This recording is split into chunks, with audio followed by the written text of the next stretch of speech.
호주의 한 여성이 7년 동안 앓아온 두통의 원인이 뇌 속 촌충 애벌레 때문이라는 사실이 밝혀져 충격을 주었습니다.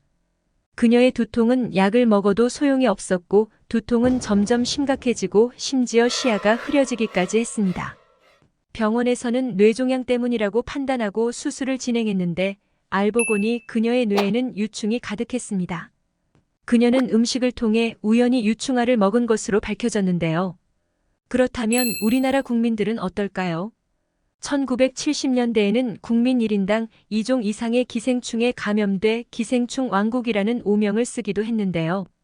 1971년 우리나라 국민의 기생충 감염률은 84.3%였습니다. 위생 수준이 낮고 농사를 지을 때 인분을 사용하다 보니 기생충 감염 비율이 높았습니다. 하지만 최근에는 2.6%로 감염 비율이 현저하게 떨어진 것으로 보고되었는데요. 감소했지만 완전히 사라진 것은 아니라는 것을 의미합니다. 대변 검사로 진단된 경우만 통계에 잡혔기 때문에 그보다 훨씬 높을 것으로 보고 있습니다. 오늘은 우리가 별미로 즐겨 먹는 음식 중에 알고 보면 기생충이 가득한 음식들을 알려드리겠습니다. 또 우리나라 국민들이 주로 감염되는 대표적인 기생충과 예방 방법까지 소개해 보겠습니다. 구독 부탁드리며 바로 시작하겠습니다. 국민 가수 아이유는 평소 생간을 즐겨 먹는다며 남다른 식성을 밝힌 적이 있는데요. 아이유처럼 별미로 보양식처럼 드시는 분들이 많이 계실 텐데요. 그런데 동물의 간을 생으로 섭취하면 개회충에 감염될 확률이 높습니다. 소뿐만 아니라 염소, 개, 오리 등 동물의 간을 생으로 먹었을 때 폐나 간에서 기생하기 쉬운데요. 우리나라 10명 중 1명은 개회충에 감염된 적이 있다고 전문가들은 추정합니다. 개회충의 증상은 대부분 가벼운 몸살에 그칩니다.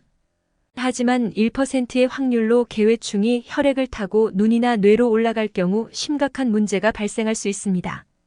눈이 침침해지고 눈에 부유물이 생기고 심하면 백내장, 척수염, 뇌막염 등의 증상을 일으키는데요. 위에 언급된 증상을 겪는다면 바로 병원에 가서 진료를 받는 게 좋습니다. 약국에 기생충약을 한번 먹는다고 해서 체내 유충이 사멸되지 않기 때문에 병원에서 진단을 받고 전문의약품을 처방받아서 드시는 것이 좋습니다. 민물 생선을 좋아하시나요? 그렇다면 간흡충에 노출되기 쉽습니다. 전국 감염률 1.9%로 간흡충 감염자는 적지 않습니다. 주로 민물 생선을 익히지 않고 먹으면 감염이 되는데요. 간흡충은 쓸개즙이 내려오는 통로인 담관에서 기생하면서 여러 가지 질병을 유발하는 기생충입니다. 상복부 통증과 설사, 발열, 황달과 같은 증상이 나타나면 간흡충의 감염을 의심해 보아야 합니다. 이런 경우 담낭염, 담관염, 폐혈증을 유발하기 쉬운데요. 심하면 담석, 화농성 담낭염, 담도암까지 일으킬 수 있습니다. 담도암의 10%는 간흡충이 원인이라는 통계도 있습니다. 간흡충은 쇠우렁이에 붙어 사는데 간흡충이 쇠우렁이에서 민물고기로 옮겨간 뒤 회를 먹은 사람 몸으로 침투합니다. 그 후 사람 몸의 담관에서 기생을 하는데요. 보통 대변이나 혈액 검사를 통해 감염 여부를 확인할 수 있습니다. 프라지퀀텔 성분의 구충제로 치료할 수 있는데 전문 의약품이기 때문에 병원에 가서 진단 후 처방받으실 수 있습니다. 경기도 이천의 한 햄버거 프랜차이즈 매장에서 A씨는 햄버거를 먹고 복통을 호소했습니다. 조사 결과 고래회충으로 추정되었습니다. A씨는 고래를 먹지도 않았는데 고래회충에 감염된다는 것이 의아하실 텐데요. 고래회충은 해양 포유류의 체내에 기생을 합니다. 최종 숙주가 고래로 알려져 고래회충이라고 불립니다. 고래회충이 몸속으로 침투하면 음식물이 소화되는 경로를 따라 위로 들어가는데요. 감염 부위는 주로 위장입니다. 위에서 나오는 위액의 위협을 느낀 고래회충은 위벽을 뚫고 나가려고 합니다. 그때 심한 복통을 유발하는데요. 인체 안으로 들어오면 몇 시간 내로 구토, 급성 복통, 위궤양을 일으킵니다. 주로 연어, 홍돔, 명태, 고등어, 오징어 등에서 고래회충이 기생하기 쉽습니다. 혹시 고래회충이 의심된다면 반드시 병원에 가셔야 하는데요. 지금까지는 구충제를 섭취해도 호전 효과가 없기 때문에 병원에서 내시경을 통해 진단 후 제거할 수밖에 없습니다. 고래회충에 감염되지 않으려면 해산물을 70도씨 이상으로 끓는 물에 1분 이상 가열해 드시는 게 좋습니다.